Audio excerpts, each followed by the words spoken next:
병의단체 경영 2장 위기 시에 가장 필요한 힘 46페이지. 지난주에 혁신 기회 7가지를 소개해드렸고 요중에서 들을까 3개를 사례를 들고 있는데 첫 번째 사례입니다. 우리들이 몸담고 있는 조직에서 예상치 못한 성공이 이루어진 사례. 지난번에 말씀드린 예상치 못한 성공과 실패라고 말하는데 그 중에 이제 예상치 못한 성공 사례를 가지고 이야기하는 겁니다. 어떤 대학에서 예기치 못한 성공을 거두었는데 처음 시작할 때는 생각하지도 못했던 성인교육이 그 사례이다. 대학에서 성인교육, 평생교육은 대한민국으로 말하면 대학을 나오고 대학원을 나온 성인들이 대학에서 공부를 하는 거예요. 이런 놀라운 일이 자꾸 벌어졌다는 거예요. 이미 대학 이상의 고등교육을 받은 사람들을 다시 교육한다는 것이 어떤 사치나 학교의 재정적 보탬 또는 학교와 사회 간의 유대를 가지고자 하는 홍보 차원을 넘어선다는 것을 인식하게 되었다. 어떤 사람이 어떤 멋이나 어떤 단순한 취미나 지식의 욕구 정도로 교육받는 것이 아니라 굉장히 많은 사람들이 이제 교육을 받는 걸 이제 알게 된 거죠. 이제 성인 교육이 하나의 기회로 이제 포착이 된 겁니다. 성인 교육이야말로 오늘날 우리 지식 정보 사회의 중심에 일격을 가하고 있다. 큰 영향을 미치고 있는 거죠. 이제 지식사회, 드럽게 말한 지식사회는 누구나가 평생 공부를 해야 되니까 성인들이 대학을 졸업하고 난 후에 또 계속 공부하는 그런 움직임이 이제 대학의 평생교육원, 성인교육에서 막 바람이 나고 있는 겁니다. 그리하여 많은 대학들은 다시 학교에 돌아가서 배우고 싶어 하거나 살아가는데 꼭 필요한 교육을 할 의지가 있는 의사들, 공학기사들 및 회사 중역들에게 흥미를 끌 수 있는 교수진과 행정팀을 구성하게 이르렀다. 의사들이나 공학기사들, 회사 중역들이 자기네 직무와 관련해서 뿐 아니라 추가적인 이 요구된 여러 가지 이제 공부들이 필요했겠죠. 그런 것들을 이제 배우게 되는 새로운 현상이 있었다는, 요게 이제 드러카 이 책을 쓸 때는 1990년도니까 우리로 치면은 지금부터 한 25년 전쯤의 이야기입니다. 20, 30년. 그러니까 미국에는 벌써 그 당시에 1990년대에 벌써 성인 교육의 바람이 나고 있었던 겁니다. 자, 그 다음에 인구 분포의 변화 사례. 이거는 이제 혁신기의 7가지 중에서 5번째 인구 구조의 변화와 관련된 얘기입니다. 지금부터 약 12년 전인 80년대에 미국 걸스카우트 본부에서는 미국의 인구 분포 상태의 변화를 예측했다. 즉 소수민족의 인구가 급증한다는 것이며 급증하는 소수민족을 새로운 개척자로서 인정하여 하며 걸스카우트가 해야 할 역할을 계속 창조하고 있다고 생각했다.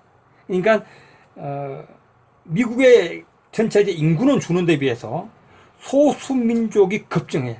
계속 이제 남미나 이렇게 히스패닉가 이제 들어오고 아시아계도 많이 들어오기 때문에 그렇겠죠. 그래서 이것이 하나의 이제 걸스카우트를 발전시키는 하나의 어떤 기회로 이제 포착하는 거죠. 그것이야말로 새로운 수요이며 변화를 요청하는 조례의 기회가 된 것이다. 현재 미국의 걸스카우트 단원 중 15%가 소수민족 계열의 아이들로 변해 있으며 그러한 이유로서 전 미국의 절대적인 인구수는 계속해서 줄고 있음에도 불구하고 미국 걸스카우트 전체 단원의 수는 줄지 않고 계속 성장하고 있다.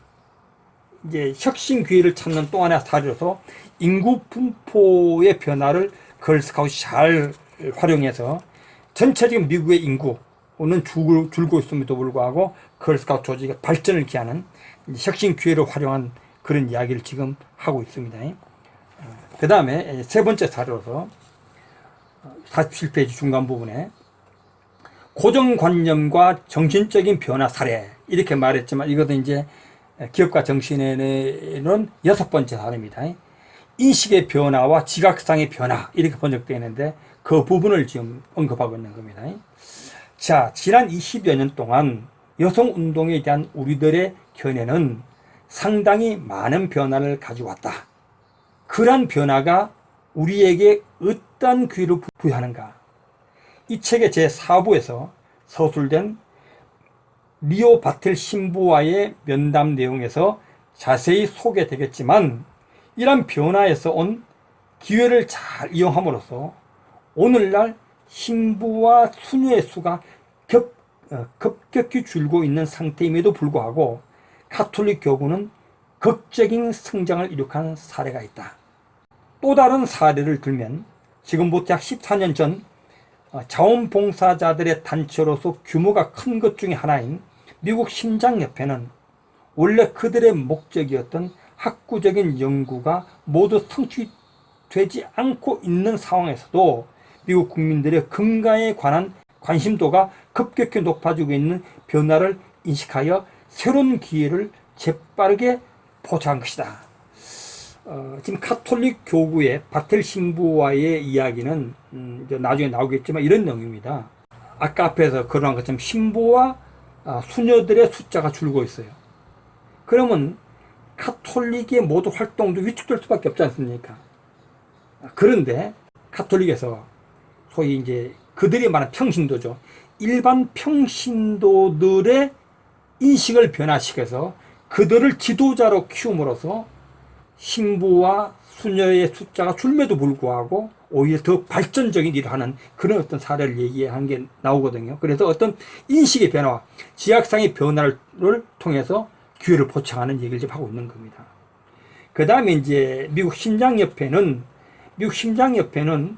우리의 생각과는 달리 14년 전에 자원봉사자들의 단체, 우리 심장협회 의사들의 단체라고 생각하기 쉬운데, 이제 또 다른 사례를 들면 지금부터 약 14년 전 자원봉사자들의 단체로서 규모가 큰 것 중에 하나인, 그러니까 심장협회는 의사들의 단체가 아니고 자원봉사자들의 단체였던 모양이에요. 그리고 그들의 이제 목적이 학구적인 연구가 심장병이 왜 생기느냐 이런 걸 연구하는 그런 어떤 목적으로 만들어진 조직 같아요. 그런데 미국 국민들이 이제 뭐 육식을 많이 먹고 고기를 좋아하다 보니까 심장병이 더 많이 발발하고 하고 국민들의 관심이 높아지다 보니까 이것이 하나의 이제 인식 변화죠. 그래서 오히려 심장협회가 더욱더 발전하는 이런 어떤 계기를 갖게 된 사례를 얘기하고 있는 겁니다. 세계의 혁신의 기회를 포착하는 사례를 지금 얘기하고 있습니다. 그 다음에 48페이지 넘어갑니다. 자, 그런 세계 사례를, 혁신의 사례, 혁신 기회를 포착한 사례를 말하면서 교훈이 있다면 어떤 일이 벌어질 때까지 기다리지 말라는 것이다. 또한 제도적으로 혁신할 수 있도록 조직의 체계를 갖춰야 한다는 것이다. 기회는 기다리는 것이 아니라 조직 내부에서나 외부에서 찾을 수 있도록 해야 한다. 그리고 혁신할 기회가 암시되어 있는 변화를 잘 살펴야 한다. 이러한 모든 것을 제도 속에서 고려해야 하며 한 조직의 대표로서 생각하고 실천하는 본보기가 되어야 한다. 자, 지금 변화와 이제 관련해서 지금 들을까 어떤 이제 교훈을 얘기하느냐면 어떤 일이 벌어질 때까지 그냥 아까 막 기다리는 거죠. 아까 이제 그 위기를 그냥 손 놓고 기다려서 이 위기 그냥 어떻게 잘 빠져나가기를 우리 태풍이 오면 대책이 없어요. 근데 태풍이 빠져나가기를 바라는 이런 태도를 갖는 경우가 참 많죠. 이제 그렇게 해서는 그렇게 하지 말라는 겁니다. 혁신인 경우는 그렇게 하지 말라는 거예요. 그래서 제도적으로 어떤 시스템 가운데 혁신할 수 있는 어떤 그 체계, 조직을 갖추라는 겁니다. 기회는 기다리는 것이 아니라 조직 내부에서나 외부에서 찾을도록 해야 한다는 거예요. 그러니까 우리가 변화 속에 기회가 있죠. 그 기회를 조직 내에서 어떤 시스템화 시키고 제도화 시켜서 그거를 찾아낼 수 있도록 만들고 대응할 수 있는 체제를 갖춰야 되겠죠. 그런 걸 이야기하고 있습니다. 이러한 모든 것을 제도 속에서 고려하며 한 조직의 대표로서 생각하고 실천하는 본보기가 돼야 한다. 이런 얘기를 하고 있습니다. 그러면서 이제 그 구체적인 제도를 얘기하는데, 자, 여기까지 먼저 끊죠. 끊고, 다음 얘기는 또 다음에서 하겠습니다.